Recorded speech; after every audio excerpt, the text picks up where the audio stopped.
It is September 17th, 2020, here at the Motherly Food Forest, and we will be giving you a tour of our backyard. Walking to the backyard, we have utilized this area to trellis up our passion flower. This is Passiflora incarnata. Behind that, we have a hedgerow of lemongrass. Great for those who love Thai cooking or any Asian cuisine. We tend to like to make tom kha soup in our household, and that is a great thing to have. Here we have a variety of grapefruit, which I don't recall the name of at the moment. Along this edge we have just planted some fresh cassava cuttings, so we're waiting for those to sprout up. We have a lone Rosel plant, or Jamaican Sorrel. The leaves are edible. The flower calyxes are edible. Calyxes, if you pronounce it that way as well. These get much larger. You can see the flower here is quite striking. Off to the left here we have our Artichoke plant. The leaves on this are edible. Some people call it sweet leaf. It does have a bit of a sweet flavor to it. And in terms of greens, I am told that this also has a decent amount of protein content. To the right over here, as we pass the threshold of the fence, we have our Guava. I believe this may be the Mexicola, or Mexican guava. I am not entirely sure. The nursery I picked this up from did not have it labeled very well. You can see it's loaded up with fruit, which we're waiting for to ripen. This branch here had 2 large fruits on it, and then we had a pretty strong windstorm, and you can see the results of that there. We have a red plum tree growing under the canopy of this giant sycamore here, and climbing on the red plum tree is more passion flower. Here we have a pineapple guava. We're still waiting on flowers and fruit from that, as well as another pineapple guava here. This is an area where we have intentions to put a small pond. We've dug out the hole, and we have a large wild Florida elephant ear growing there. We have quite a few of those in our yard. They just seem to pop up where they may. Now, the Florida elephant ear is a great indicator crop because it lets you know where the water's at. So, for those of you planting plants that do well having their feet wet or a constant supply of water, such as sugar cane or banana, use these elephant ears to tell you where the water's at. In fact, we used an old water divination or divining technique with the iron coat hanger, and right there we do have some flowing water, and it is not through our pipes. It's funny how the plants know. Here we have our Persian lime, and this is an Arkin starfruit. This was grown by seed, so we will see how that tastes. In front of us here we have elderberry. All of our elderberry in our yard are volunteer. They popped up simply because we refused to cut the yard for about 2 years. We let the pioneer plants come in and do their thing as an effort to help us amend the soil. A couple of papayas. These were grown from fruits bought at a grocery store. Buy a ripe fruit, dig the seeds out, and immediately plant them and keep them watered. All tropical plants need their seeds planted immediately after being extracted from the raw fruit. The fruit has to be ripe, and that's how they grow. The longer they stay out and the longer they dry, the less viable they become. Here we have some more Artichoke bananas. These are Raja Puri bananas. Barbados cherry bushes. Underneath here in the understory we have turmeric growing, as well as some ginger. In the back here we have Manahat. This is Albamoschus Manahat. There are a few varieties of these that look different depending on leaf pattern and stem color. They're all edible. The leaves are a bit mucilagous, but they make a good mild green. Fibrous too, so they don't cook as well as one would think. You have to cook them quite a bit to break the fiber down. Crawling around on the ground we have an orange sweet potato, kind that you buy at the store. If you're going to plant orange sweet potato, buy organic. Conventionally grown tend to rot. Here we have a pineapple. Started that from a top cut from the pineapple plant. And you can do the same thing. This tree here is actually hard to come by variety of mulberry. It is the Pakistan mulberry. These trees tend to get 60 to 80 feet tall and produce mulberries that are around 4 inches long, maybe 5 inches long. Here we have a lime quat. You can see it has fruits on it. These are fine in their green form, but they also ripen yellow, and the flavor changes a little bit, and I'm sure the nutrient profile changes as it ripens. Shout out to Gardening with Goo. He gave us some good information regarding papayas and how papayas in their unripened form have more vitamin C than their ripened form, in which case they end up with more vitamin A. Neat little fact to take away with you. This is a fig. This variety is the LSU Purple. This is the area where we used to keep our chickens. We had a large run with a coop built here. And since I've let it go, we've had quite a few variety of volunteers pop up, such as this wild amaranth. These are all things I would imagine we've fed to the chickens over the years, and they just got buried into the soil as they scratch. Here we have some Brazilian spinach. Some people call it samba lettuce, and I think some people call it sisho or sasu. I'm not sure the name on that. That's a common name. The orange flowers back there are cosmos flowers. The flowers on those are edible. And back in the back there we have a cranberry hibiscus popping up. Another cranberry hibiscus popping up. More Artichoke.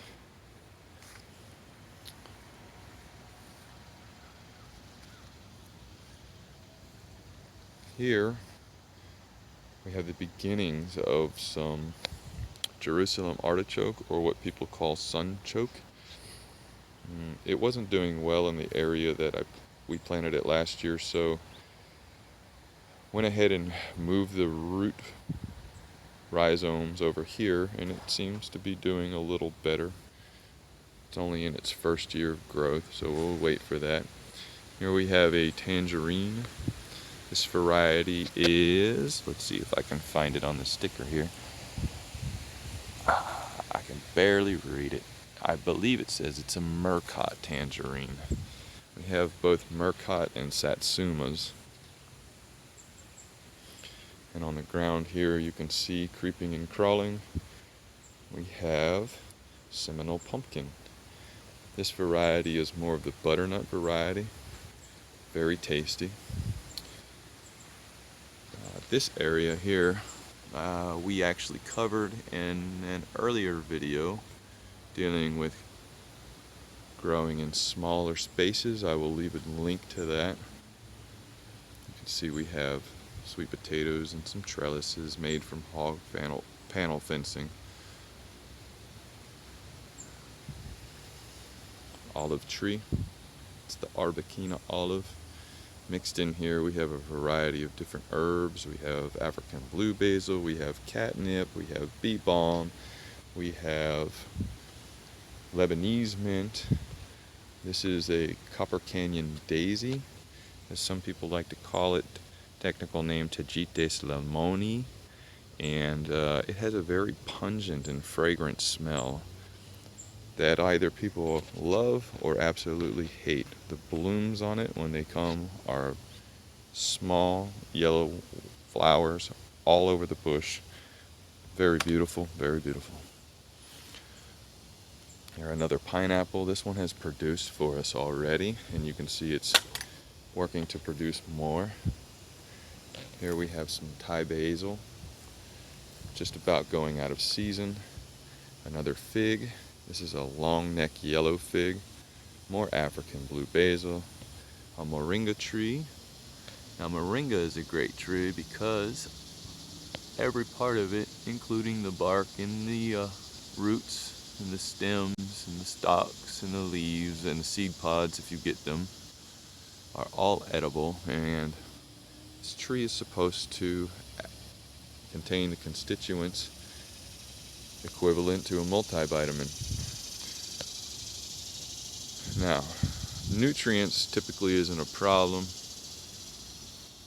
when it comes to growing your food like this. What tends to be the problem for most people is getting enough calories, and for that, calorie crops are useful, such as winged yam and other various types of yams, sweet potatoes, and cassava, malanga, taro.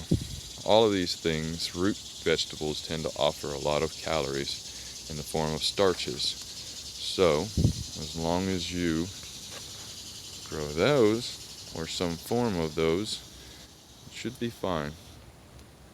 Here we have a daddle pepper plant. You can see the peppers are hanging on there already. I'll give you an up close on one of the peppers and what they look like. This large tree here is a Florida Queen peach tree.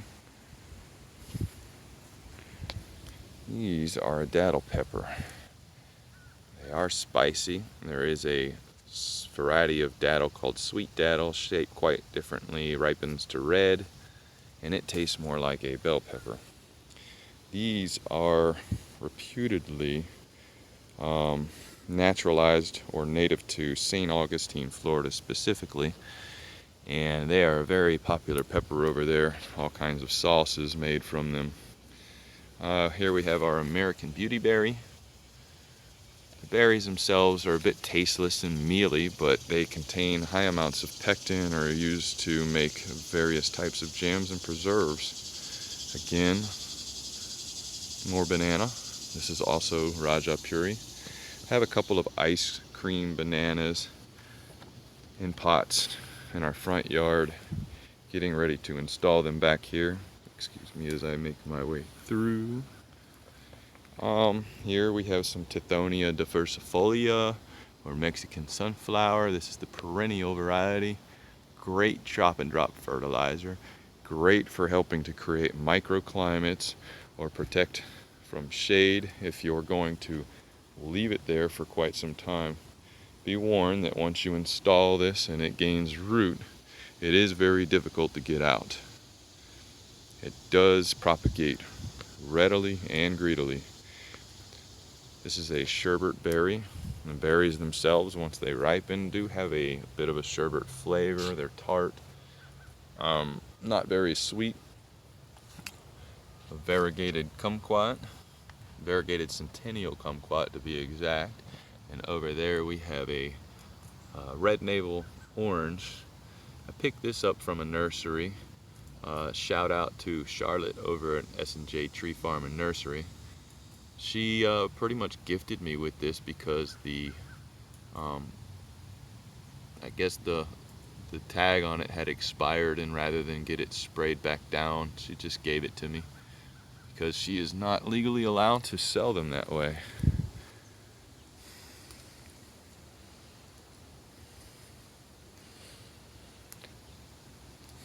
A little bit of archery practice going on in the backyard. Here's one that people talk about, and we just installed this year. This is the ice cream bean plant. Inga something is the technical name on that.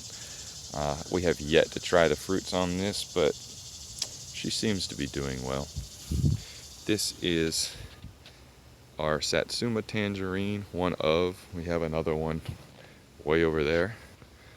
Again, we are growing all of this on a 1/4 acre lot, so if that is all you have, I hope this inspires you into seeing what you could do with your property.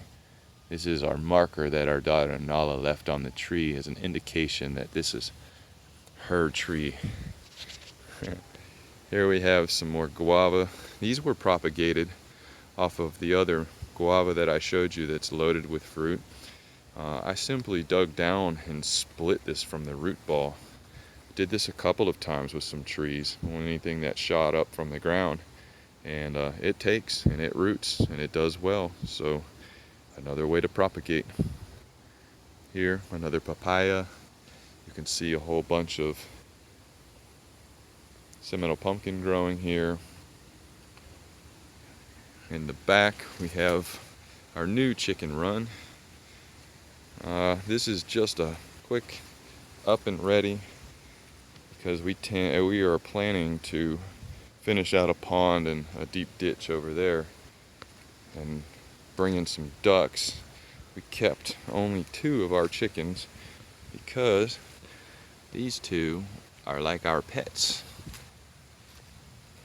If you want a mild-mannered, intelligent chicken that does well with kids, Isa Browns. I believe they're a hybrid between the Rhode Island Red and the Leghorn.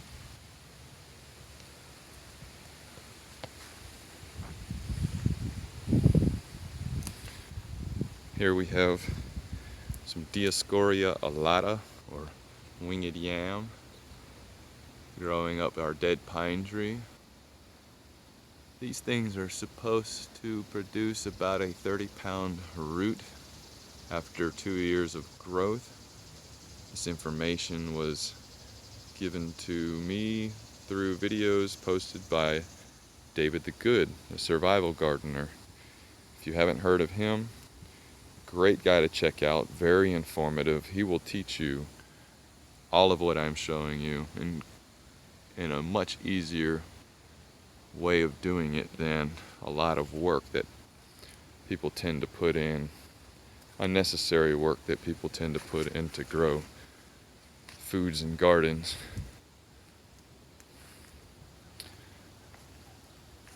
Again, another Barbados cherry. Now here we have what people call the maidenhair tree, or you may know it as Ginkgo Biloba. Back here is another one that isn't supposed to grow or do well in our area, and this is white sapote. And when I got it, it was one stick, maybe about half that size, with some foliage on it, and it's going on its 2nd year now, and you can see that it's split out and it's doing wonderfully right now. Hoping next year maybe we'll get some flowers and fruit. Camphor's taking over back there. Got a trick for that. I'm gonna root it up and take it out.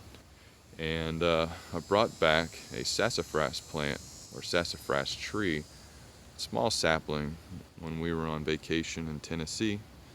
And I'm planning on planting it back in that area.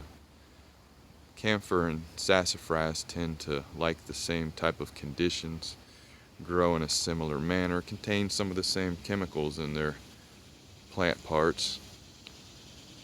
But I'd much rather have sassafras than camphor. We have plenty of camphor already.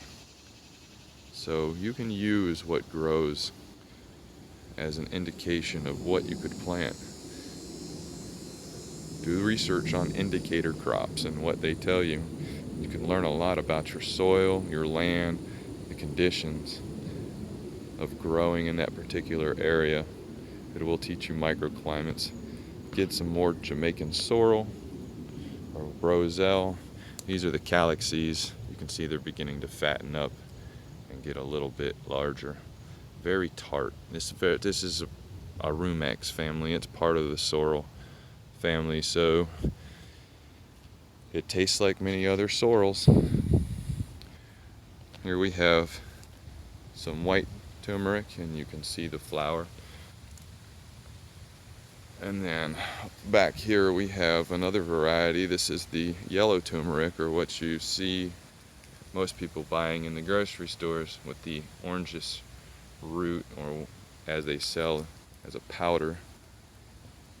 Up on this tree here, growing all over it, this is ivy gourd or Tindora. It is an Indian fruit.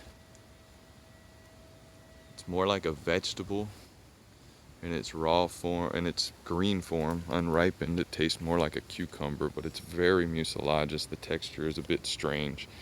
In its ripened form, it begins to sweeten, but it still tastes like a sweet cucumber. So, a bit strange, a bit odd to get used to. Birds seem to love it. Our daughter Fi, she loves it as a morning snack. I've eaten it as a morning snack. It provides a lot of energy, surprisingly. It's a very uplifting food. More turmeric. Again, a papaya. And in this mix, this ground of mass, I've planted some miracle fruit seeds, so I'm hoping that those will sprout, and then I can at least dig them up and relocate them, or just let them be. More banana, more Mexican sunflower. Back here, a bit shaded from the sun, but still getting enough to get by. In a slight microclimate, we have our avocado. Behind here, in an area that gets blasted by sun and stays moist, we have put red sugar cane.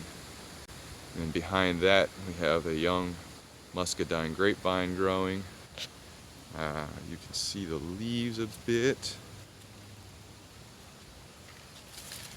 Right here, this is the white variety of Muscadine. Hopefully next year we could get maybe a purple variety. Oh, we see our mockingbird back there amongst the bananas, creating an alarm, letting us know that something's back here. That would probably be me. Here, a friend of my dad was getting rid of some figs, and I took a cutting. This is supposed to be some Portuguese variety, so we'll see how that does. This is a Dwarf Orinoco banana, and these are some type of wild flower that grows around here. It blooms in the fall and winter, which is an odd occurrence here in Florida, so it was something that we welcomed into our yard. It came of its own accord.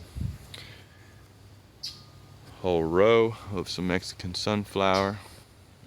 Here we have a loquat. Below that, this is orange sweet potato, so we're looking forward to that harvest. This stuff makes a great ground cover, as long as you don't mind it tickling your ankles as you walk through. Relatively pest-free, and the pests that do eat it, they're not going to hurt it. This stuff grows and grows and grows. The flower over there is more Seminal Pumpkin. Another fig, I believe this is a Hugo Fig. We have Higo, Texas Everbearing, LSU Purple, Longneck Yellow, Brown Turkey, and a couple of more that I can't seem to recall at the moment. I believe that is our Texas Everbearing Fig. That is the Higo Fig. This is another Satsuma Tangerine. This one was on its last leg and was also gifted to me. And behind that, we have a Sri Kambangan, excuse me, a Sri Kambangan star fruit. This one has produced fruit last year. It doesn't seem to be doing anything this year. No worries. We'll go ahead and walk. We have our saved fiberglass bathtub that we're going to hopefully install in this raised garden bed sometime soon. And then we'll create a little pond area with some plant life around it. Nice little feature design feature. Going back through here, you can see the storms and the winds have blown down a lot of our Mexican sunflower and just kind of created this neat little nook. But we have more Jamaican Sorrel, again more Elderberry. This is all volunteer. Let's creep through here. You can see the fruits of our labor. We do have a nice Seminal Pumpkin, or you could call it a butternut squash if you'd like. And it's there. This is a winter squash. Very good, stores very well. You can store that thing for 6 months to a year without any issues of rot. Some of the calyxes, if you'd like a good shot of those. Our other avocado here, we selected cold hardy varieties. Now here's an interesting thing I learned from the nursery that we picked these up at. Unlike most trees, avocados are supposed to be planted below the graft line. So when you see the graft line on your avocado, dig down deep and put it below the soil as deeply as you can. The purpose for this, according to everything that we've read and researched, is that if your tree gets knocked down to the ground by the cold or a frost, that when it comes back, it will come back from its grafted rootstock rather than the original rootstock that it was grafted to.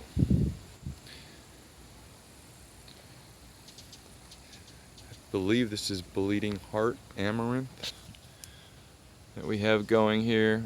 We planted this last year and it did so poorly in this area. And then I guess some seeds fell and it came back and it seems to be doing well, other than getting blown around and pushed over, which actually seems to be helping it anyway. And that is just a testament to how well our soil has been doing and the efforts that we've made to amend our soil and get much more organic matter into it through a system of chop and drop and wood chipping. You can see I'm walking on wood chips everywhere. But the soil itself is looking great. It's beginning to decompose. And this is about a year in. After 2 to 3 years, it works miracles. Here we have some asparagus. I just harvested a stalk yesterday off of this plant. If you eat grown asparagus, be prepared to ruin your palate for anything from the store. You will never eat asparagus from the store again. Underneath that, we have a small papaya making its way into the sky. We have some okra here. This variety is Annabelle's or Abigail's coffee okra. Abigail's coffee okra. Have never grown this, so it looks a bit different than the okra we're used to growing. We will see where it goes. It seems to be doing very well. It's only been in the ground a couple of weeks. Here we have a couple of bananas growing, if I can find them. This is a turmeric plant. A broadleaf mustard plant, which seems to have volunteered itself or reseeded from the year before. And here we have a fay banana. You can see the tag here.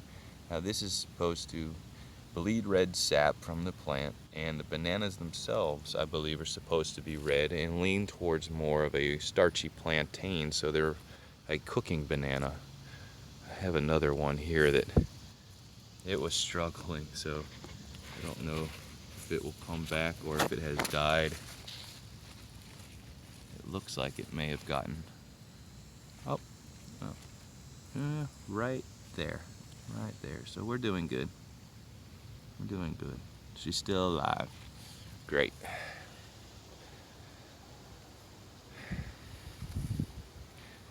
golden Dorset apple tree. And in bloom, of all things. I did not expect this in September, but there we are. Goldenrod, about to bloom. We harvested this, or foraged it from the wild. There's a public park across the street from our house. We went ahead and got it from there, and we just pulled up root and stuck it in the ground. The part that we planted died off completely, but the roots themselves sent out some outliers, and those sprouted up into what you see here. Goldenrod is a very healthful herb, good for skin, used in a lot of remedies dealing with lung conditions as well. This tree here is the eucalyptus tree. It's a variety of eucalyptus. Apparently there are quite a few. We have a rainbow eucalyptus on the way. The rainbow eucalyptus does not smell as you would expect a eucalyptus to smell, so that indicates to me that it probably contains less of the essential oils that we seek out, but the bark on it is absolutely beautiful, and so we're going to add it to our collection here. Again, another fig. I forget the variety of this one at the moment.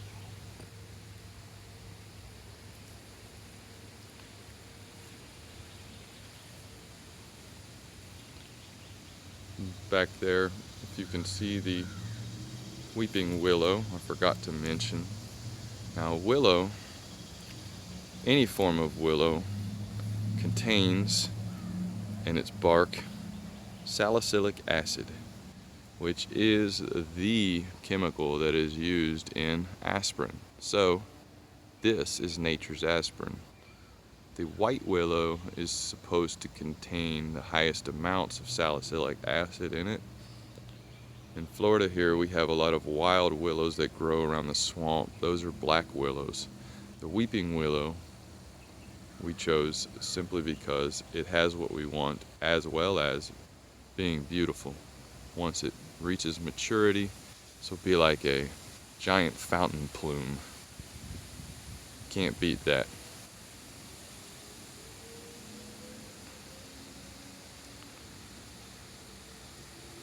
Well, I believe I've covered as much as I'm capable of covering in this video. If you saw anything that you like, if you have any questions or comments, don't hesitate. Thank you for co-creating with us and enjoying our yard, and show us what you've been doing.